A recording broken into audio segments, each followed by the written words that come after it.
Hablábamos hace un rato de Pedro Galimberti, el legislador radical, que fue noticia en las últimas horas por dos cuestiones. Vamos a empezar hablando por lo último, que es este proyecto que él impulsa para reducir a 0% el IVA de los productos de la canasta básica alimentaria. Pedro Sebastián Carbone y Camila Mateo te saludan. ¿Cómo estás? Buen día. ¿Qué tal? ¿Cómo les va a ustedes? Buenos días, buen día para la audiencia. Muy bien. Gracias por el tiempo. Pedro, contanos No, qué por es, favor. a mí lo que se me viene rápidamente a la memoria es lo que pasó sobre el final del gobierno anterior con una medida que tomó Massa cuando era ministro de Economía, con la devolución del IVA. ¿Sería algo parecido o tiene diferencias? No, tiene diferencias porque en realidad lo que intenta hacer es ir directamente sobre algunos productos específicos. Nosotros decimos IVA en el proyecto conjuntamente con Fernando Carvajal, que es coautor, hablamos de una canasta básica donde de manera discrecional, si se quiere, ponemos determinados productos que están vinculados a lo que nosotros entendemos son algunas de las principales componentes de la canasta alimentaria en la Argentina, ¿no? Sí. Y va en línea también con algún proyecto que representé no hace mucho, que era de la reducción del IVA, en ese caso, en el último hablamos de quita, el anterior era reducción respecto a determinados servicios específicamente vinculados a energía eléctrica, a gas, para gas de red, y lo que tiene que ver con el servicio de agua en aquellos lugares donde se cobra, ¿no? Uh-huh. Ahora, Pedro, uno imagina que con los avances de la tecnología, con el momento histórico que vivimos, el Estado debería tener o tiene al extremo los datos de cada argentino.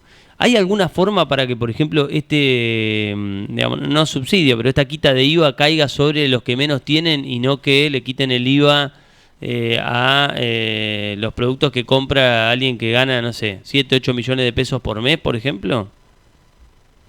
Bueno, es otro camino.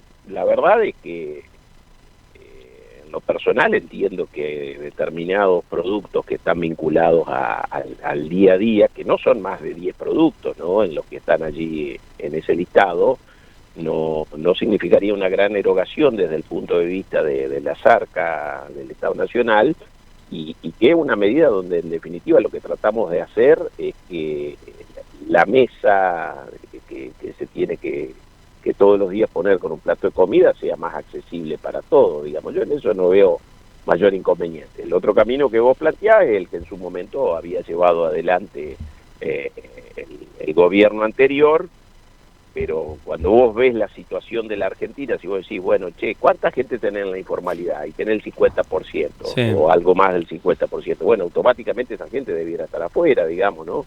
Más después los que estén con un monotributo social, más sí, los que sean jubilados y pensionados. Entonces, en definitiva, hagamos un sistema que sea general, donde muy poco, donde todos estemos directamente excluidos. Hace muchos años Alfonsín dijo alguna cuestión vinculada de que con la democracia se come, se cura y se educa. A mí me parece que trabajar sobre esos tres ejes, sí. más allá de las circunstancias en las que lo pronunció el expresidente hace muchos años, me parece que debe ser una constante dentro de la política y hay que trabajar por allí.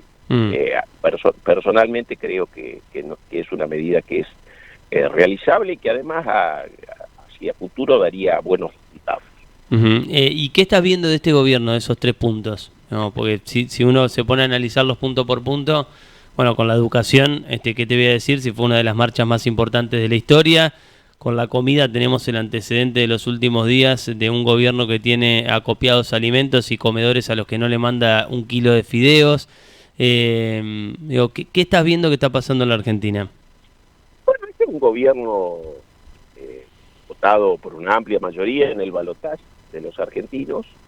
Obviamente yo estoy en la oposición, más allá de que entiendo que en la Argentina se necesita un cambio, pero evidentemente hoy hay una política en la Argentina que se le llamo pendular, muchos le llaman en este sentido, que nos impide a veces pararnos en el medio, ¿no? Pero la sociedad poco a poco va a ir dando algunas demostraciones. El otro día cuando fue la marcha de la educación pública, en defensa de la educación pública y específicamente en las cuestiones vinculadas a la universidad, el la propia sociedad fue la que salió y dijo, no, mira, con esto no te metas. Y me parece que se va a ir avanzando en otras cuestiones. Vete un gobierno que tiene algunas cuestiones en las que yo coincido. Yo creo que hay que lograr el equilibrio fiscal como una premisa general. Puede haber algunas circunstancias excepcionales, pero bueno, después hay que ver dónde lo hace, ¿no? Está claro que la devaluación que tomó el gobierno de Milei, más allá de las medidas, allá de como veníamos con el gobierno anterior, las primeras medidas del gobierno de Milei han sido de devaluación, lo cual le enflaqueció el bolsillo en general de todos los argentinos, salvo algunos sectores muy específicos, y de concentración de los recursos en el gobierno nacional, ¿no? Más allá de lo que dice de que va a bajar impuestos, el presidente lo que ha hecho ha sido dos medidas muy de recaudación muy efectivas, que ha sido subir ampliamente el impuesto país y la devaluación que modificó el tipo de cambio, y eso le ha originado una gran caja al Estado Nacional que, bueno, hoy está sostenido, entre comillas, entre superávit, en una de sus patas por eso, ¿no? Después está otro con criterios, por supuesto, absolutamente no compartidos por el tenemos algunas dificultades para escucharte, Pedro. Vamos a ver si no volveremos a llamarte. Más allá de esto, en las últimas semanas vos también fuiste noticia porque junto a otros, creo que compañeros de bloque, presentaron una denuncia por los viajes del presidente. ¿En qué te basás? Digamos, leía declaraciones tuyas hablando de son viajes privados, no son viajes de Estado, y él debería pagarlo con fondos propios y no con fondos del Estado. ¿Es así? Sí, ¿me escuchan bien ahí? Ahora sí. El presidente ahora está en los Estados Unidos y hemos visto ayer concretamente algunas fotos con qué empresarios estuvo, en qué circunstancias. La verdad que con el viaje de España nunca quedó muy claro qué es lo que fue a hacer en términos de intereses de la Argentina, qué es lo que fue a hacer el presidente, su comitiva, y fueron apareciendo una serie de circunstancias que nos llevaron a nosotros a hacer la presentación judicial contra el presidente, la comitiva, y además contra otro funcionario que es Francisco Sánchez, el secretario de Cultos, que es otro caso, es diferente. En el caso de Sánchez directamente ocupó fondos públicos sin ningún tipo de actividad, tanto para pagarse el pasaje de avión como para viáticos, sacó 6 días de viáticos. Pero bueno, en el caso del presidente lo que vimos es que fue a presentar su libro. Se comunicó después, pero de manera extraoficial, que hubo una reunión en la Embajada Argentina en España con algunos empresarios, pero nunca se supo ni de manera previa ni de manera posterior quiénes fueron esos empresarios, qué temas se trataron. Y bueno, y después el día domingo estuvo en la convención de Vox, que es un partido de la oposición en España, con las declaraciones conocidas del presidente que nos llevaron a la crisis diplomática que hoy tenemos con España. Sí. Hoy escuchaba por la mañana que se ha publicado en el boletín oficial del Estado español el retiro de la embajadora española que había aquí en la Argentina, ¿no? Entonces, nosotros lo que vimos es que no ha existido ahí una agenda oficial y lo que pedimos es que sobre esa base se investigue. Porque con posterioridad al viaje, cuando vuelve Milei a la Argentina, hubo un pedido de parte del gobierno español en qué carácter había visitado Milei el Reino de España. Y ahí hay un documento oficial de la Argentina, porque está confeccionado por la Embajada Argentina en España, que dijo que la visita del presidente Milei tenía carácter privado. A partir de allí es que nosotros tenemos el disparador o el motor, que hacemos la presentación y pedimos que se investigue. Sí, a confesión de parte, decimos, bueno, el propio Estado reconoce que es un viaje privado, debería estar... El Estado argentino reconoce a través de uno de sus organismos, que es la Embajada Argentina en España, que la visita del presidente Milei a ese lugar tuvo carácter privado. Pedro, buenos días, Camila te saluda. Buen día, Camila. Te pregunto, ¿se sabe más o menos cuánto costó ese viaje? ¿Se tiene un estimativo de cuánto le costó a los argentinos? Eso siempre es relativo. El otro día me preguntaron, digo en general, después hay que ver, pero debe haber costado entre 600 o 700 mil dólares, digo. Pero por supuesto que el peso, cuando se trata de un peso, cuando se trata de fondos públicos, tenés que controlar, hay que cuidarlo, hay que controlarlo, hay que auditarlo, eso no cabe duda. Totalmente. Pero la verdad es que si gastó 200, gastó 700 o gastó $1 millón, a esta altura es lo mismo. El tema es que no se pueden utilizar ni los bienes ni los servicios que presta el Estado cuando no se trata de cuestiones directamente vinculadas al interés público del país. Esto es lo que tiene que quedar claro para todos, digamos, ¿no? Sí, bueno, veníamos hablando de esta iniciativa de la canasta básica que presentaron y también vinculado con nuestro presidente. Hace un rato nosotros escuchábamos unas declaraciones que hizo Milei sobre las personas que nos pueden llegar a fin de mes y dijo, bueno, se van a arreglar solos. ¿Qué opinás sobre esto? A mí me parece que el Estado tiene... Yo soy de los que creen en el Estado. No creo en el Estado bobo. El Estado bobo está muchas veces emparentado a los que creen que todo tiene que ser estatal, y también está muy emparentado, a veces los extremos se terminan tocando, con aquellos que creen que el Estado no tiene que intervenir nada porque el mercado se va a encargar. Bueno, muchas veces esos extremos se terminan juntando porque terminan haciendo cuestiones o generan condiciones que no son las necesarias para que una sociedad se desarrolle. Por eso decía hoy esto de que, bueno, garantizar un plato de comida, educar a nuestros gurises, curar a los que integran nuestra comunidad, me parece que son desafíos que debe tener en la mira cualquier Estado. Desentenderse de eso creo que no nos conduce a una buena sociedad. Por supuesto, esto es una definición en términos políticos, pero no puedo, digamos, en este sentido suscribir a lo que dice el actual presidente Milei, porque evidentemente estamos bastante lejos en las miradas que tenemos, ¿no? Si me permiten una pequeña aclaración. Sí. Porque el otro día me preguntaban en alguna radio, dice, bueno, pero ¿y usted por qué no hizo denuncias anteriores? Bueno, entonces le digo, mirá, yo soy diputado nacional desde diciembre del 2021, hace 2 años y medio. Y desde ese momento hemos efectuado, la verdad que cuando uno recorre los 257 diputados, no son muchos los que efectúan denuncias. Y la denuncia tiene que ver con una de las funciones que tenemos nosotros los diputados, así como tenemos la de hacer leyes, otra de las funciones que tenemos y que es importante es la de ejercer la oposición controlando debidamente a los otros poderes del Estado, al Poder Judicial o al Poder Ejecutivo. Y en ese sentido, contar, para, digamos, entre comillas, para poner en perspectiva, que de la misma manera que ahora lo denunciamos Milei, lo hemos hecho en 3 oportunidades, una sola vez fue todo el bloque radical, pero el resto de las veces siempre somos 3, 4, 5 diputados, no somos más de eso, que efectuamos 3 denuncias contra quien era el presidente Alberto Fernández hasta diciembre del año pasado. Denunciamos en su momento también a su ministro de Justicia, Soria, digo, cuando estaban en el poder, ¿no? Sí.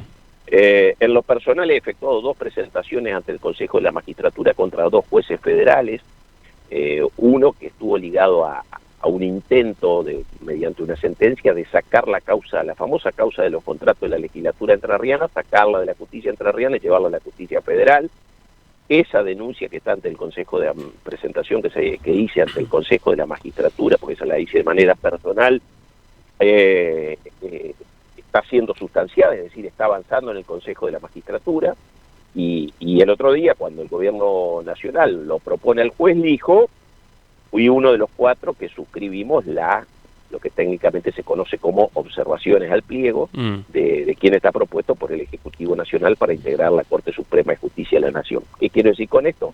Bueno, que en este tema del Contralor, a los otros poderes del Estado y demás, tengo un trabajo que de alguna manera está ampliamente por sobre la media de las actividades de control que tienen otros diputados en relación a otros estamentos del Estado, ¿no? Sí, a ver, Pedro, no debieras explicar por qué, digamos, la explicación a una denuncia no es si denunciaste o no. Yo creo que y está bien que lo aclares, me parece bien, y digo, está tan mal, digo, la política disociada de la gente, con el presidente viajando a sacarse fotos a varios lugares del mundo, como del expresidente Fernández, tomándose un champagne en plena pandemia, aunque no sean hechos comparables, pero digo, sí son comparables en el punto en que no tienen nada que ver con el común de la sociedad. Digo, a uno lo impacta de la misma manera. Ahora, vos en este momento estás denunciando una cosa, digo, me parece que en lugar de discutir, o lo que se busca desde algunos sectores, en lugar de discutir si está bien o mal que el presidente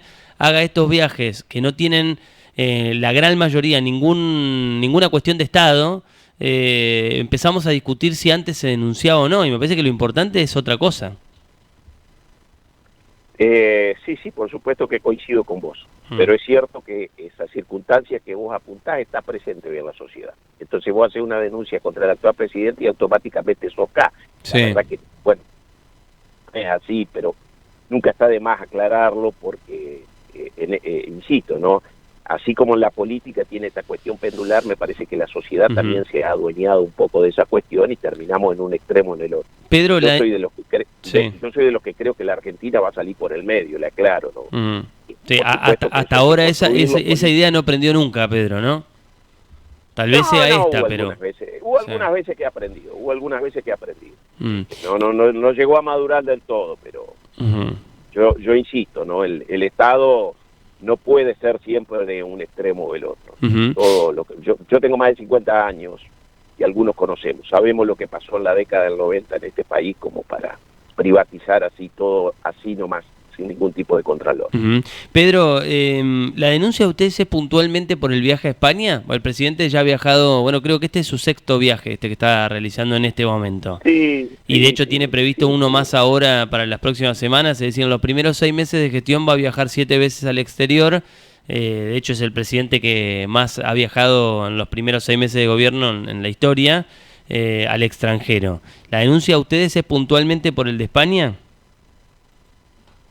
Puntualmente por España. El presidente puede viajar todas las veces que considere que va a defender los intereses de la Argentina. Puede viajar inclusive por cuestiones particulares, puede hacerlo.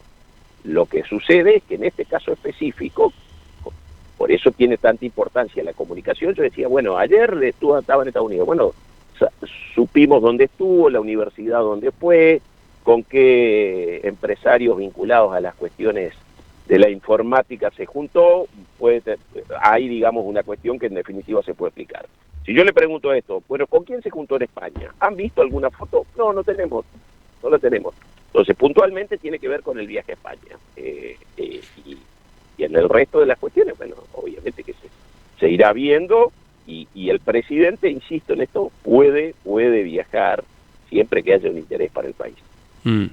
Honestamente, ¿qué pensás que va a pasar con esta denuncia? Mire, casualidades de la vida recayó en el Juzgado Federal número 4. ¿Quién está a cargo del Juzgado Federal número 4? El juez Ariel Lijo, propuesto por Milei para la Corte Suprema de Justicia de la Nación. Y la característica del Juzgado Federal número 4, esto no lo digo yo, lo dice un informe de una asociación civil que está vinculada a la justicia y que fue presentada como una de las observaciones que por varias de las que tuvo el pliego del juez Lijo, dice que el Juzgado Federal, que está ubicado ahí en Comodoro Pi, dentro de la totalidad de los que están en Comodoro Pi, es el Juzgado Federal más ineficiente en cuanto a la resolución de las causas que tramitan, y que por otro lado, cuando lo que muestra en algunas causas que está vinculado a hechos de corrupción para quienes circunstancialmente están ocupando un cargo público, es de los más lentos. O sea, soy bastante... escéptico. Sabemos que sabemos que más allá de la denuncia vamos a tener que cada tanto ir, preguntar cómo va y tratar de acompañar alguna prueba si es que aparece alguna más que entiende que la investigación avanza. Pedro, gracias por el tiempo. Muchas gracias a ustedes y hasta cualquier momento. Un abrazo grande. Pedro Galimberti, diputado radical, con nosotros hablando, bueno, de 2 temas puntuales. El primero que charlamos es el tema del IVA, que tiene algunas similitudes con lo que se implementó en la Argentina durante un tramo del año pasado, que era la devolución de IVA.